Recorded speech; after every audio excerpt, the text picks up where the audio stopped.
Una pista per il bob e lo skeleton d'inverno, un'attrattiva per i neofiti d'estate. Per le Olimpiadi invernali 2026 Cortina riavrà il suo iconico anello che diverrà l'emblema dei giochi a 5 cerchi e che per la regione potrebbe essere a costo quasi zero. Stanotte a Palazzo Chigi è passato l'emendamento che stanzia 61 milioni di euro per l'intervento. Con il passaggio di questo emendamento, di fatto l'opera del bob, che è stimata con costi di circa 61 milioni di euro, è tutta finanziata.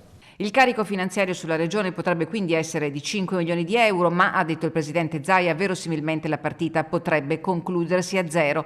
L'annuncio a Palazzo Balbi durante il punto stampa tenuto assieme a Ivo Ferriani, presidente della Federazione Internazionale di Bob e Skeleton e membro del CIO. Questa pista sarà soprattutto per il futuro, perché ritorneremo a far vivere questa pista a Cortina per più obiettivi.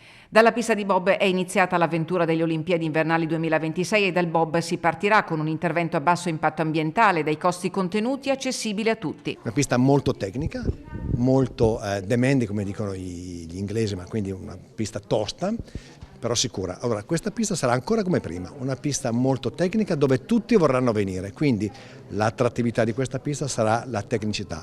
Il presidente Ferriani si è già impegnato ad assegnare nel 2027 la Coppa del Mondo di Bob e ha proposto al presidente Zaia di candidarsi per il 2028, una grande opportunità che non si esaurirà con le Olimpiadi invernali. C'è la pista di bob, il trampolino, il villaggio olimpico, l'ammodernamento delle piste e poi tutto il valore che le Olimpiadi, che fra un valore già calcolato, porteranno come valore aggiunto, come evento internazionale olimpionico a Cortina, ma non solo, a tutte le nostre Dolomiti.